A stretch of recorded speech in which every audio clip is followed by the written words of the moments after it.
আসসালামু আলাইকুম প্রিয় সপ্তম শ্রেণীর শিক্ষার্থীরা। দেখো আমরা ১৩ পর্যন্ত যে ম্যাথগুলো করলাম, প্রথমে আমাদের ম্যাথগুলো ছিল, প্রথমে একটা সংখ্যা ছিল, পরেও একটা সংখ্যা ছিল। এরপর আমরা দেখলাম ভাজ্যে ২ টা ৩ টা পদ, বাট ভাজক একটা পদ। কিন্তু এখানে দেখো ভাজক ২ টা পদ, আবার ভাজ্যও ২ টা পদ। তার মানে যখন এখানে একটা করে পদ থাকবে তখন তুমি ওইটা দিয়েই আলাদা, আলাদা করে ভাগ করে দিতে পারবা। কিন্তু যখন এখানে অনেকগুলো থাকবে, একটার বেশি থাকবে, তখন তোমাকে ভাগের নিয়মে করতে হবে। ওকে? তাহলে এটা আমরা কিভাবে ম্যাথটা করব দেখো। আমরা এটা লেখো, আমরা এখানে লিখব যে এটা ভাগ করব। ওকে? ভাগ করার জন্য আমরা ওই যে ১ম এ যে ভাজ্য এটাকে আমরা আগে লিখব। লেখার পরে আমরা ব্র্যাকেট দিয়ে নিব ২ পাশে। ওকে? দেখো ২ পাশে ব্র্যাকেট দিয়ে নিয়েছি। এবার আমরা a+2 এটা এখানে লিখব। তাহলে এই যে দ্বিতীয় রাশি থেকে প্রথম রাশিকে ভাগ করব। তাহলে এটা দিয়ে আমরা এই পুরাটাকে ভাগ করব। দেখো ভাগ করার জন্য আমাদের কি করতে হবে?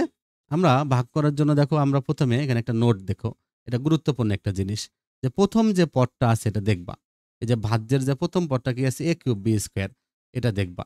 আর এখানে ১ম এ কি আছে এটা দেখবা। ১ম এ আছে a, এখানে ১ম এ আছে a³ b²। এটাই হলো এখানকার টেকনিক। মনে রাখতে হবে ১ম এ কি আছে। কারণ পুরাটা দেখে তুমি ভাগ করতে পারবা না। তাহলে এখানের ১ম এ আছে a³ b², এখানে ১ম এ আছে a। তাহলে এই ১ম এ যেটা আছে এটাকে আমরা ১ম এ যেটা আছে এটা দিয়ে ভাগ দিব। দেখো আমরা কি করব? এই যে a³ b² কে a দ্বারা ভাগ দিয়েছি। দেখো a³ b² কে a দ্বারা ভাগ দিয়েছি।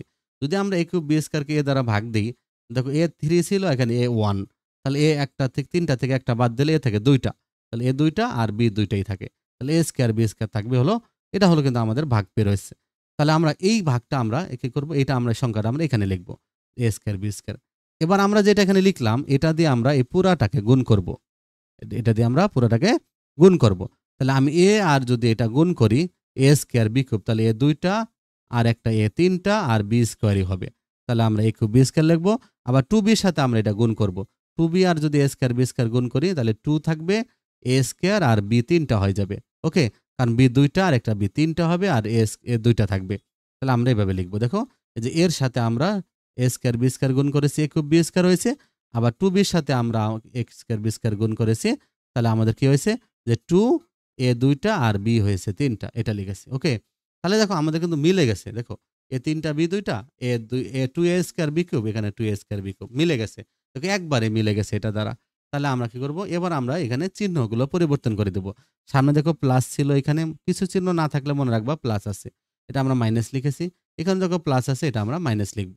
এবার আমরা কি করব? এটাকে আমরা বিয়োগ করব। দেখো আমরা যদি বিয়োগ করি তাহলে এটা থেকে এটা বাদ দিলে কিছুই থাকে না। এটা থেকে এটা বাদ দিলে কিছুই থাকে না। তার মানে 0 থাকে। তাহলে যেহেতু 0 থাকে তার মানে ভাগশেষ 0। তার মানে এখানে ভাগফল বের হইছে a² b²। সুতরাং নির্ণেয় ভাগফল a² b²। তাহলে এভাবে তোমরা ম্যাথগুলো করতে হবে। ওকে? ধীরে, ধীরে তোমরা সবগুলো ম্যাথ দেখলেই তোমাদের অনেক কিছু শেখা হয়ে যাবে।